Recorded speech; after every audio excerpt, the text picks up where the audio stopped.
வணக்கம் மக்களே, நீ நம்ம பார்க்க போகிறது சிம்பிள் இன்ட்ரெஸ்ட், தனி வட்டின்னு சொல்லுவாங்க. கொஸ்டின் மேலே அதுக்கு படிக்கிறேன் பாருங்கள். an amount of 800 at a certain rate of simple interest increases to 920 in 3 years. ஓகேங்களா? if the rate of interest is increased by 4%, the amount will increase to. என்ன கேட்டிருக்காங்கன்னா 800 ஒரு பேஸ் அமௌண்ட் சொல்லியிருக்காங்க.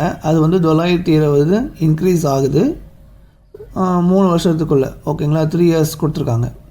800ன்றது 920 அப்படின்னு அமௌண்ட் இன்க்ரீஸ் ஆகுது 3 வருஷத்தில். ஓகேங்களா?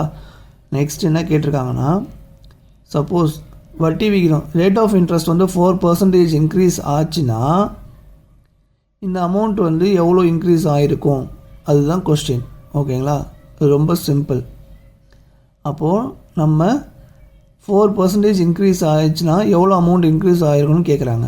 அதுக்கு நீங்கள் என்ன கண்டுபிடிக்கணும்னா, இது வந்து ஒரு வருஷத்துக்கு 4%, அப்போ நம்ம 3 வருஷத்துக்கு 12%. இதுதான் நம்ம கண்டுபிடிக்க வேண்டியது.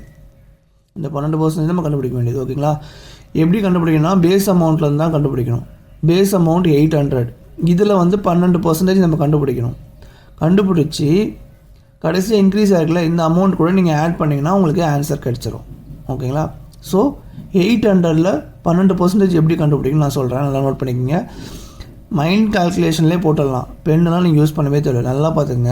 இப்படி 800 இருக்குங்களே, இதில் 10% எவ்வளோ? 10%னால் ஒரு 0 நீங்கள் அடிச்சிங்கன்னா 10% வந்து 80 ரூபா. இப்படி தான் நீங்கள் கண்டுபிடிக்கணும். ஓகேங்களா? நல்லா பார்த்துங்க.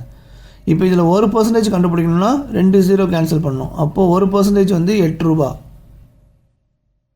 ஓகேங்களா? அப்போ 2% என்ன வரும்? இதோட டபுள் தானே வரும். 2% 16. நமக்கு என்ன தேவை? 12% தேவை. 10% + 2 12%. இதுதான் நமக்கு தேவை. அப்போ 80 + 16 என்ன வரும்? 96. ஓகேங்களா? அவ்வளோதான். இதுதான் வந்து 12%. ஸோ அவங்க வந்து என்னென்னா டோட்டல் அமௌண்ட் எவ்வளோ இன்க்ரீஸ் ஆகுன்னு கேட்குறாங்க. ஸோ இதுலேருந்து தான், இதுதான் கடைசியாக இன்க்ரீஸ் ஆன அமௌண்ட். ஸோ இதுலேருந்து தான் இன்க்ரீஸ் ஆகிருக்கும். ஸோ அப்போ இந்த 12% அமௌண்ட் இருக்குல்ல 96, இதை கூட நீங்கள் ஆட் பண்ணிக்கணும். இதை நீங்கள் ஆட் பண்ணிங்கன்னா உங்களுக்கு எவ்வளோ அமௌண்ட் இன்க்ரீஸ் ஆகுன்னு தெரியும். 920 + 96 எவ்வளோ வரும்னா 1016. ஓகேங்களா? இதுதான் இதோட ஆன்சர். ஓகேங்களா? Option C. ஓகேங்களா? இப்படி தான் நீங்கள் இதை கண்டுபிடிக்கணும். ஓகேங்களா? உங்களுக்கு கொஸ்டின் சொல்கிறேன். இதுவே வந்து 5% இன்க்ரீஸ் ஆச்சுன்னா எவ்வளோ வரும்னு கரெக்டாக கண்டுபிடிச்சி எனக்கு கமெண்ட்டில் சொல்லுங்கள். இந்த வீடியோ உங்களுக்கு பிடிச்சிருந்தால் லைக் பண்ணுங்கள், கமெண்ட் பண்ணுங்கள், மறக்காம உங்கள் ஃப்ரெண்ட்ஸ்லாம் ஷேர் பண்ணுங்கள். நன்றி மக்களே.